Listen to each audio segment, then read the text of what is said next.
of triggered off a few feelings there. I took my AM licence back in '89 and swiftly sort of progressed to get the morse. But by 1992, I'd come out of it because of falconry. It was one or the other basically, but falconry. Anybody who asks me about falconry, I try and put them off.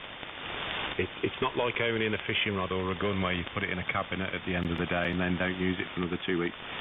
For half the year, because most decent falconers will fly for just half the year, and most decent falconers will put their birds up for a natural molt in the spring months, because you don't really want your hawk or your falcon nobbling all the young blackbirds and partridge. It's just not sporting. I know it happens in the wild, but as a falconer you wouldn't do that.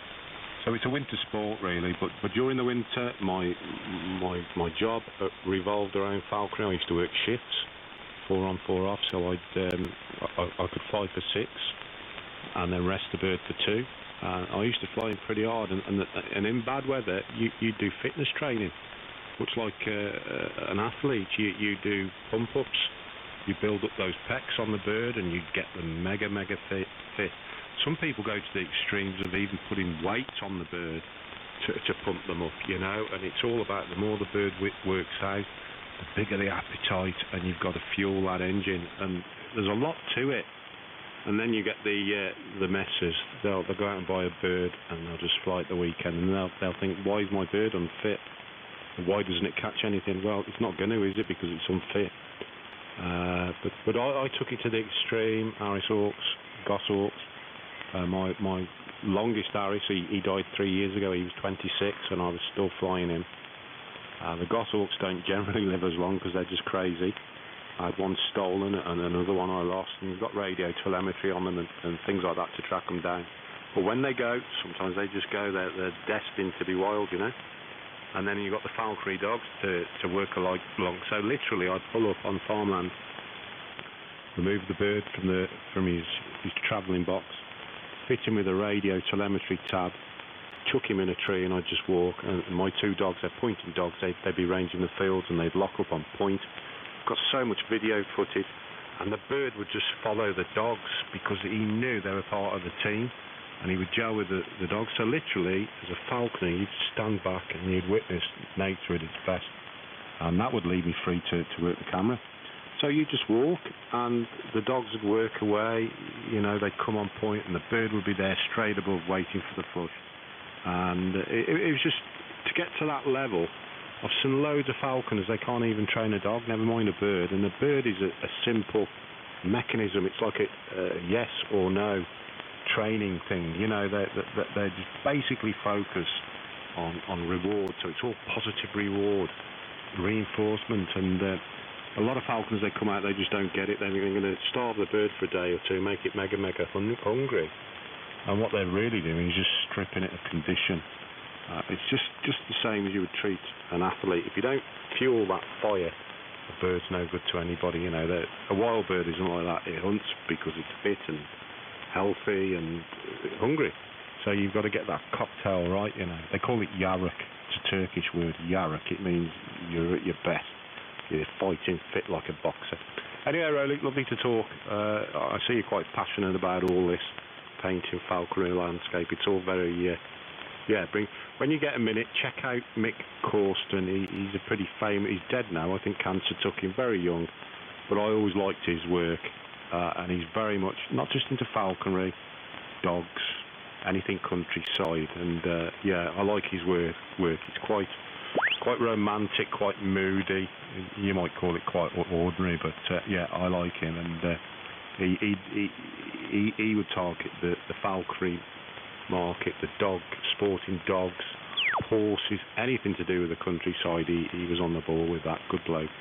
Okay, Rolly, cheers, rabbiting on. Lovely to make the contact with you. It is for the first time as well.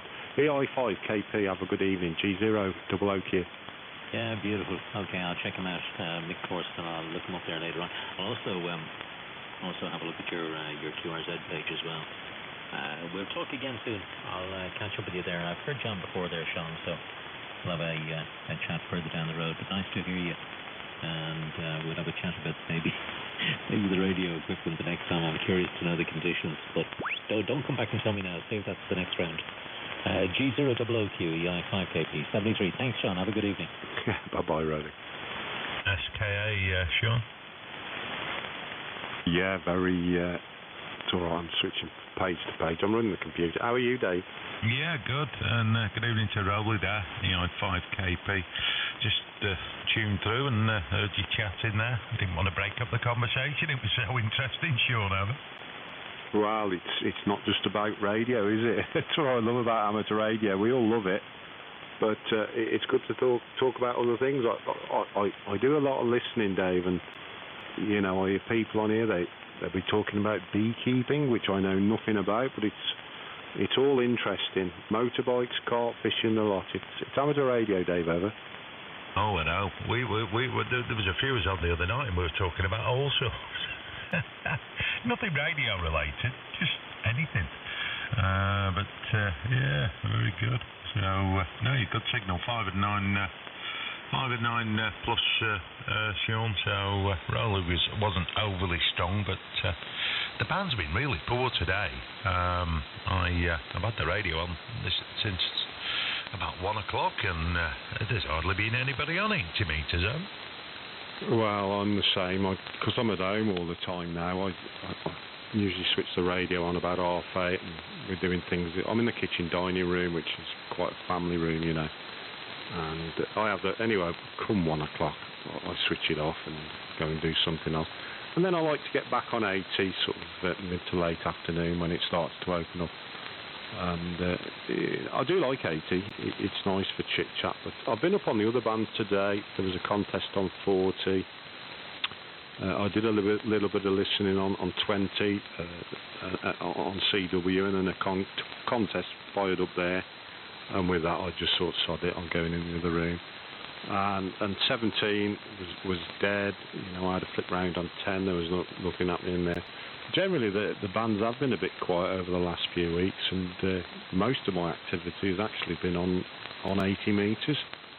I worked a station 2 days ago on 20 on CW, and that was just like a quick flip in the ocean, you know, it just fizzled out in no time. But I don't usually hunt it down, you know, if I hear something and I think, oh, that's interesting, I'll give them a call, or vice versa.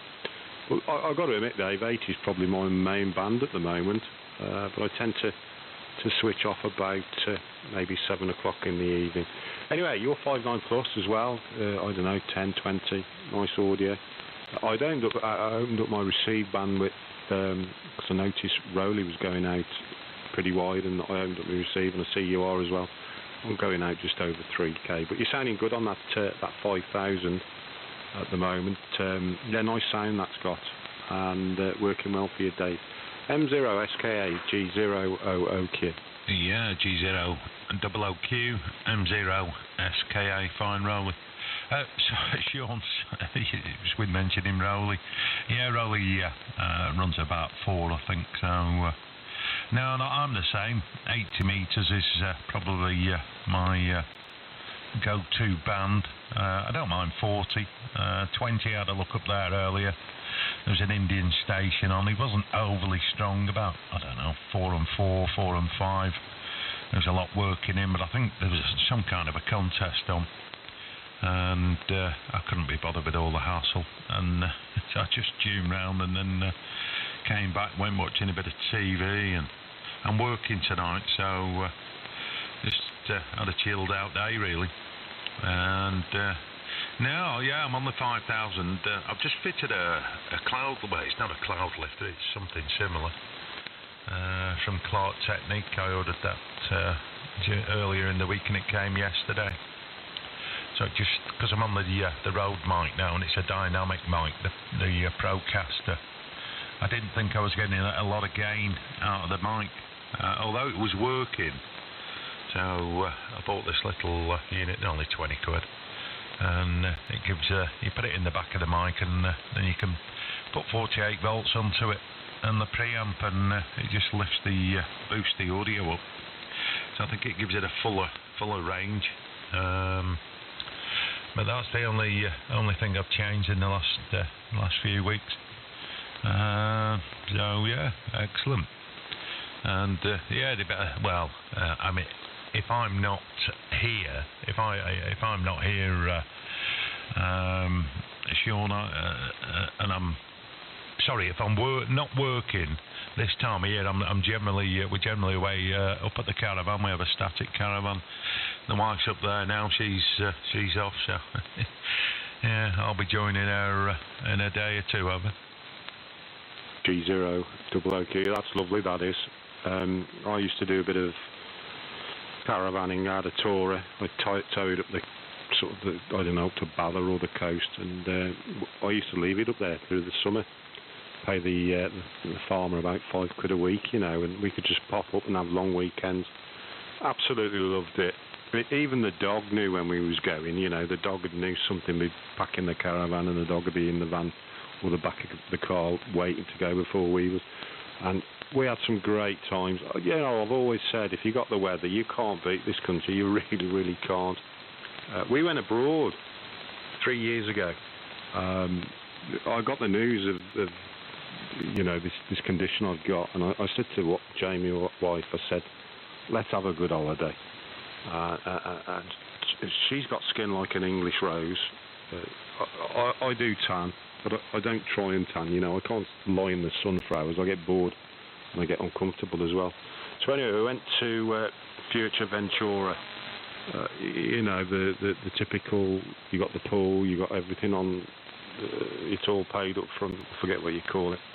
And I felt so uncomfortable. The whole process, arriving at the airport, flying, such a long drawn out day, and no, I won't be going again. I think if you got the weather, and even if you've got dry weather in this country, there's so much to see. Beautiful places, you know, the Peak District, Wales, Scotland, wherever. I don't think you can beat going to some of these nice places in the UK. And I think that suits my missus as well. The thing is, Dave, we've always had animals. We've always had, you know, animals to consider, which we generally take with us. And with the falconry, I've got to arrange for people to come to the house and sort of babysit a little bit.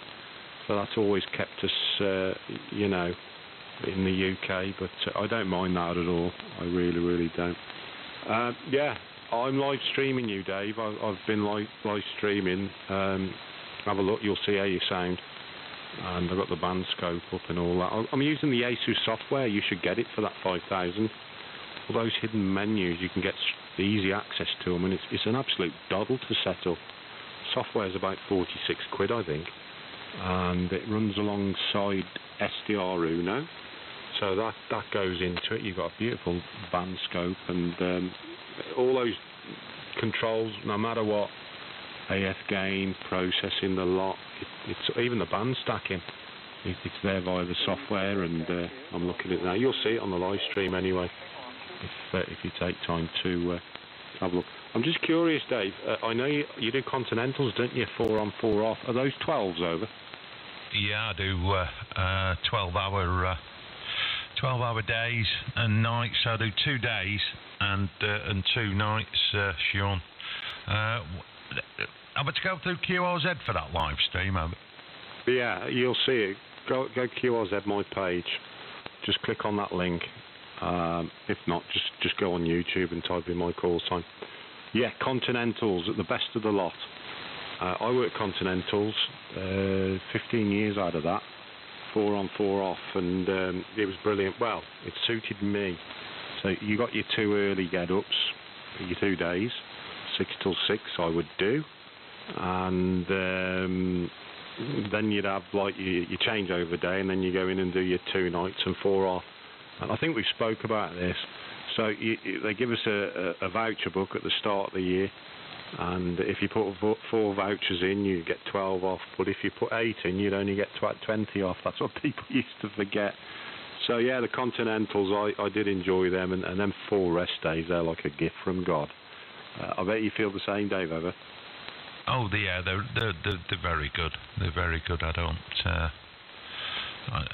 Originally, I was a bit reluctant to go for this job because I'd worked. I think we spoke before. I was working the 3s and 2s, and oh God, it was such a long You know, when you're working three days, 2 nights, or 2 days, 3 nights, it just seems to go on forever, you know. And 5 shifts, 12-hour shifts, you know, is a lot. Yeah. Anyway, I'm on the site now. So where will I find this live stream? I can't just see it, Sean. What, are you on QRZ? I am, yes. Hang on, I'm just typing it in. I'm on your page at the moment, looking at your 5,000. Bear with me. I'll just stand by. Let me go to my page. It should be at the top of the page. There's a thing you click on. 1212. Right, originally from Bridgnorth in Shropshire. You're reading all that. Then below is my YouTube link. I may be streaming. That's what it says, Dave. Over. Yeah, I found it now. I'm a numpty, over. Oh, have you got it going now?